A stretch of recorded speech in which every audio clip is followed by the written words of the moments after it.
Hello, YouTube. It's Black Tiger Miner welcoming you back to the Black Tiger Miner YouTube channel. Today is Thursday, and it is pre-Friday or Friday Eve, as we call it work. So I just wanted to welcome you guys back to the channel. Thank you for supporting Black Tiger Miner. Thanks you for subscribing. I see the subscription numbers are going up and the information passing out. People are commenting and they enjoy the information. So that's good. And I just wanted to thank you guys for that.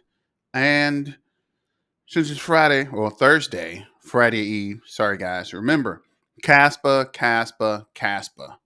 And let's get to it. So first, we'll start off with Kaspa news here. This Kaspa enthusiast, a little teaser for Rust beta of Kaspa. The next few weeks were going to be really exciting.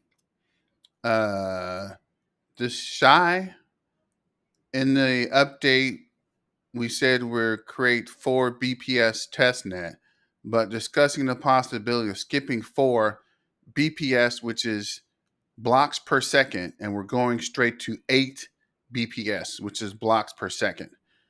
And someone else also said something about it. Yes, this illuminated. Kaspa has the largest potential of any code outside of BTC, which is Bitcoin.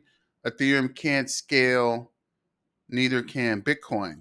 Kaspa will do 8 BPS soon. Try and slow down with the hundreds of millions of users. It won't happen. Store the value payments, DeFi. All is possible at scale with Kaspa. So, guys, Kaspa is not dead. Kaspa is down, but even Bitcoin was down. We'll talk about that later. I have a video from Kaspa Silver, and he kind of explains it. So, let's do the numbers, and then we'll get to the video. So, Kaspa is down 6.9% today. In the hour, it's down 0.9%. In the week, it's down 10.3%. And the month, it's down 36.4%. That is the crypto bubbles. And this is Live Coin Watch. So Live Coin Watch is saying Kaspa's down 0.69% in the last hour. Last 24 hours, it's 6.85%. Last 7 days, it's down 11.86%. Last 30 days, 27.22%. But the last 90 days, it's still up 139.6%. So again, Kaspa's not dead. Don't panic. Just continue to hold. Some of you guys are new, so you don't really know that the crypto market goes up and down considerably, right? There's always bounces. There's always external factors that affect the market. So if you see here in Kaspa price, you can see it's been above 0.019 since April. And since March, it was at 0.011. And if you look closely, even if it goes up, it comes down, but it stays relatively within the same amount. And if we go to 12 months, you can see it's been up. What is this? Since June or March 22nd. I think the low was here February 15th, maybe December 30th. But you can see for 2023, it's been up, right? So just keep that in mind, right?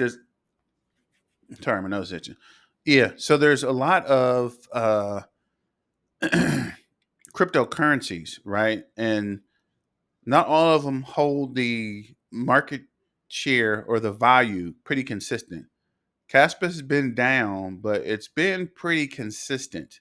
So, as they say, when in doubt, zoom out, right? So, if you look at year to date, right? It's been down, but it hasn't crossed below. It hasn't went down to the lower lows. It's marked was at 0.009, and it hasn't been below 0.017 or 0.013, right? It's staying consistent pretty much. So Kaspa is not over and it's not a dead project. So don't give up on it. Don't forget to like, share, and subscribe. And give me some comments. Let's have some conversation about Kaspa. Let's see what you think. If you like it, also put in if you're holding or selling or buying. I personally am going to buy. I'm going to dollar cost average in, which is DCA. Going to buy a little bit here and a little bit there, some next week, some the week after, but buying it slow. I won't say sell your house and put all your money in Kaspa, or sell your car and buy Kaspa like people were doing with Bitcoin in the beginning. But buy it slow. We have time, right? The ASCII miners don't come online until August. So between now and August, I would try to stack as much as possible and then see.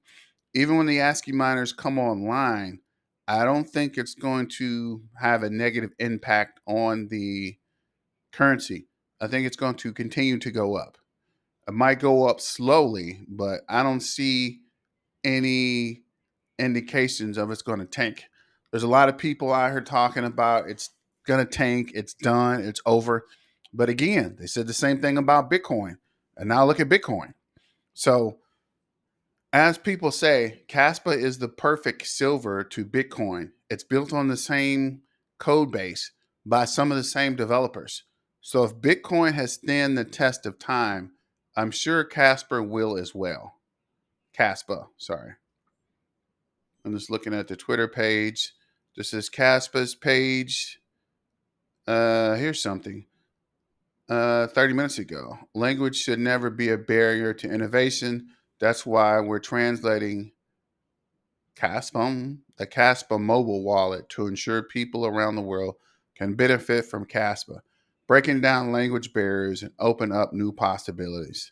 Kaspa translators needed for Kaspam. Kaspam? I don't know. It's the first time I saw this, so I'm not sure how to pronounce it, but just keep that in mind. That's another thing with Caspa. They're always working on innovation. Like a lot of these meme coins or altcoins, they just kind of put it out there and then don't do anything with it. Caspa's always trying to keep innovating. So that's something new as well. So here we go to CoinMarketCap. CoinMarketCap says it's down 7.14%. Bitcoin's down 5.58%, and Ethereum's down 6.57. So Kaspa is getting closer to coupling with Bitcoin, if you haven't noticed. And that's a good thing. Since it's similar, I think them coupling together would only make sense, right? But then again, when in doubt, zoom out. So we can see here, it's let's see, 1127 was 0.0096, and it's still pretty heavy. It was there pretty consistent until what is this, February, and it started to go back up, and then March it shot up. So if you can see the 90-day window, generally about 90 days is when it takes to bounce back.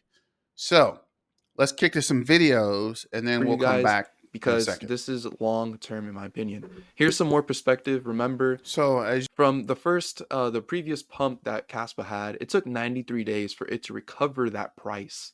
And again, we are now coming down from a pump, and it looks like we're hitting a resistance level. We're about to hit that resistance level, and we're not even nowhere near 93 days from when it recovered. So we don't know for sure if it's going to recover. We don't know if it's going to go under more. We don't know.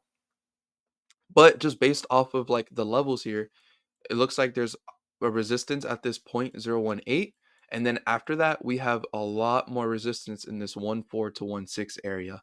So if anything, this will probably be for sure the bottom if we do go down, but again, it could go lower. We don't know. We got to remember that we are more correlated to Bitcoin now because we're on more exchanges. If we take a look at the Bitcoin chart, I have labeled here what's coming in the future, basically right here. This is the CPI inflation report in June. This is huge for Bitcoin. CPI needs to come in a little bit lower to make Bitcoin be super bullish. Not only that, the interest rate hikes need to be paused. If they are paused, then I think that's super bullish for Bitcoin as well. Plus, on top of that, we have the debt ceiling in the US, which is huge for everything, for the financial environment. If we default on our debts in the US, then that will just make utter chaos for the financial markets. In my opinion, I think that will make Bitcoin itself more bullish because Bitcoin should not be correlated to the financial markets. It's literally its own thing. It has a set supply, and I think it's good for long term. But sadly, Bitcoin still correlates to the global markets, the rest of the markets. So we're in this phase right now where the crypto markets are just waiting to see what's going to happen on June 14th and next month because of the debt ceiling and all that. So there's a lot coming. I think it's going to be all good. We're going to go through it. Interest rate hikes are going to get paused. CPI inflation data is going to come in a little bit lower again, which is just going to be bullish for Bitcoin. And then we're going to be able to hit these resistant levels. But again, Bitcoin is probably not going any higher than 40 to 50K this year. It's not going to go to 100K. Do not listen to those people. Do not FOMO in at all. Just dollar cost average in. If you understand your investment, you believe in your investment, then the next step is to dollar cost average in. There's no reason for you to be dumping your whole entire life savings into this stuff. Plus, you should be also having an emergency fund. You should also be investing into your retirement through like stocks within your local country or whatever. You should not rely only on crypto for your future. That is not smart. You are just risking your whole entire portfolio like that. It's not smart to be doing that. But again, I think these resistant levels are going to get hit at some point this year. And then this green line is the Bitcoin halving, which again, the bull run doesn't really kick off entirely until after that Bitcoin halving based on previous cycles that we've had in the past. So I think we need to have a bigger long-term mindset. We need to zoom out. We also need to look at the fact that Kaspa is up big time from its inception, is doing something that most coins can never achieve, especially a proof of work coin. If we look at the all-time chart here, you could see that we've just grown increasingly crazy, up 10,000% since back of last year. As you can see there, he's kind of going over the numbers and then mentioning the different information about Caspa and how much they've grown. As you can see, it's up on almost 10,000%. But let's click to the other analysis video and I'll be right back.